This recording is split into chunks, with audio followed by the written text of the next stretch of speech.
everybody, welcome back to Gordon's Garage. Doing a little saw work. I've got to build some rafters and stuff, but this episode's not about wood construction. It's going to be about chokes.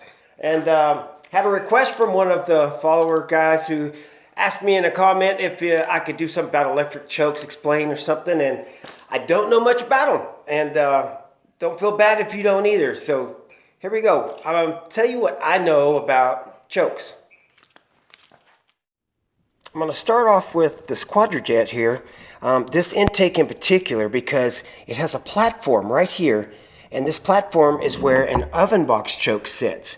And this is going to be one of my favorite type of chokes for carburetors. I really love it. There's a couple different styles of oven box chokes. It's not sitting here, and I have looked desperately, and I cannot find mine, and that really unnerves me. Basically, it sits here, and it has one of these little bars like this that runs right up to here. And it actuates the choke this way. I'm going to go over this in a demonstration. I'm just going to go over a few chokes, kind of progressively how it goes up. So this next Holley carburetor has a manual choke, and it basically runs this forward and backwards like so. It has a mounting bracket that goes right here, and yeah, that went to the floor. And it runs a cable, and I will show you one of those kits kind of look like. You're going to have this cable, and this end goes to the far end. This one actually comes with a housing for a different style as well, but it comes with a bunch of bits, and you can, mounting brackets and such, use this cable to run all the way to the interior of the car, and you can adjust the choke by hand. This is manual choke. Okay, here's a little Rochester 2-barrel, and you can see it has a manual choke as well. Basically the same apparatus. You're going to have a cable that you can run and actuate the choke like that.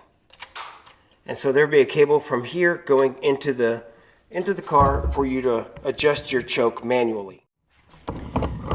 Now we're moving on to a carburetor that has an electric choke. This is a slow progression in time of how, let's see how to pull this hose off. There we go. So basically, inside of here is going to be a coil spring. You have a positive, and it shows a little positive sign right there, and you have a negative side, and you run just a regular 12-volt wire up to here, and the negative side is running to right here. And the hopes is this wire is actually grounding out back to the battery. So this is going to be a little bit complicated, but not as much. You can see you can loosen up these screws, and there's little marks on the top that you can adjust this by twisting it around so that this gets to the proper spot. There's also cams and stuff, aftermarket cams you can get. You can see the red one in there. This also depicts when the choke comes on and not. So with that shown, that's your basic electric choke that you're going to get for 4-barrel carburetor. I don't have every type of choke imaginable on there. There are three basic, I'm going to go four basic types of chokes going on. In the beginning, there probably wasn't really a choke. They just ran extra rich or something to sit there and just better the pedal, keeping it running until it warmed up. But then they came up to manual chokes to where you have a cable inside and you adjust it, and you get to know your vehicle a lot better. But it doesn't run as efficiently because you can leave the choke on too long or forget about it and so on. Then there came the oven box choke style, and there's a couple different types. I couldn't find mine, but I'm going to try my best right here to show you a picture of two different types, and I'll explain how they work. And then it moved up to the electric choke. The electric choke was, nobody had to fool with anything, it just worked, but it kind of has a flaw. It's not one of my favorites. And then last, you got your fuel injection came around, and the computer took how much the O2 sensor. Let me back up. Actually, your computer runs off of either a closed or open loop program, a set program just to run, and it's going to be rich, it's choked, and it's, but then once the engine gets to a certain temperature, it's supposed to go to open loop, I guess, or closed loop, and that would then start looking at your sensors and run your car upon what the sensor's readings are. The temperature of the engine, the mass airflow sensor, the oxygen sensor, and so forth. And it would tune how lean or rich the fuel is to make it run to a peak performance per the manufacturer. Anyways, back to the chokes. The fuel injection one, there's really no choke for you to deal with. It's all been pre-programmed into a computer. But the reason I like the oven box choke style better than an electric choke, and I'm going to show you right here. Okay, so I've basically crudely drawn the intake manifold, that's the Chevy bow tie looking thing here, and a carburetor. And this on the side is my depiction of an oven box choke. Basically in the intake manifold, where I showed you on the intake, there's a little platform for this little apparatus to bolt to.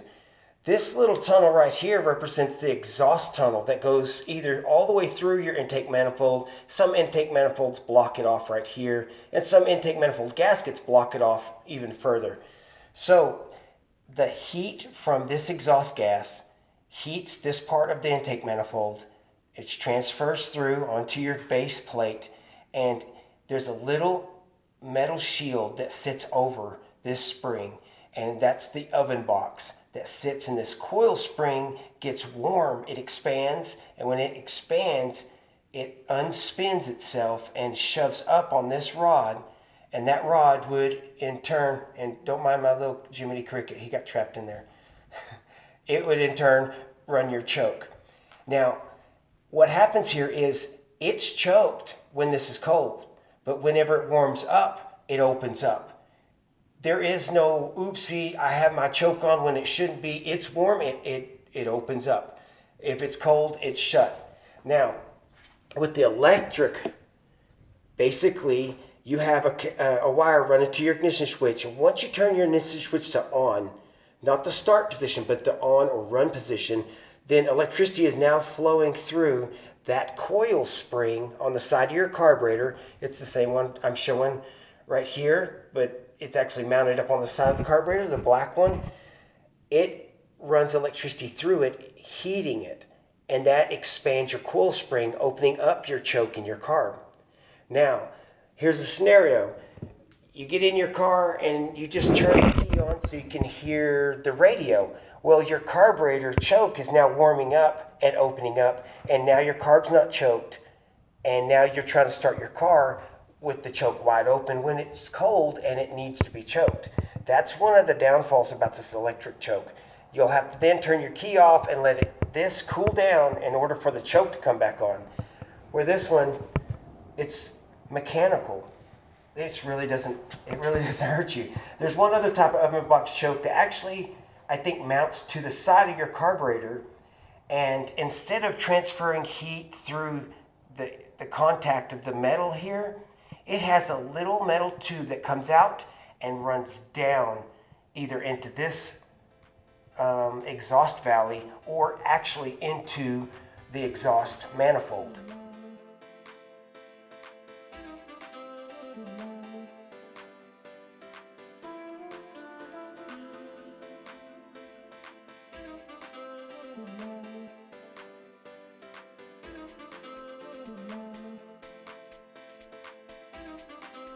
That gives you my opinion. I'm not stating that I know what I'm talking about or anything like that. That's just the way I understand it. But yeah, electric choke, it's good. It can be your friend. Know how it works. That's all that matters. Manual chokes are great if you like driving standard vehicles and filling the car and doing it and running it and adjusting things on your own. That's great too. But yeah, that's the two differences. I really love the oven box chokes. Then they're going away, and I go to look for a new one for my Corvette had one. That intake manifold I showed you with the platform right there, that actually came off my 70 Corvette. So why did that? So if you got a carbureted car, I feel, my opinion is that's the best thing for you, is a mechanical choke, not the manual choke. There's two different ones, and not the electric, but the mechanical. But if you're one of these guys that's got your car set and it's a road car and you're done fiddling with the tuning of it and you want an electric choke on there, it's not hard to convert or get another carburetor that does that. So there you have it. I want to thank one of my followers, subscribers, or whatever. He asked me about chokes, and he wanted me to kind of explain it a little bit, and that's all I know about it. I'm sorry if I'm wrong about it, but hey, that's where I'm at. So with that information, y'all go out there on the garage and start wrenching on your carburetors. Y'all have a good weekend.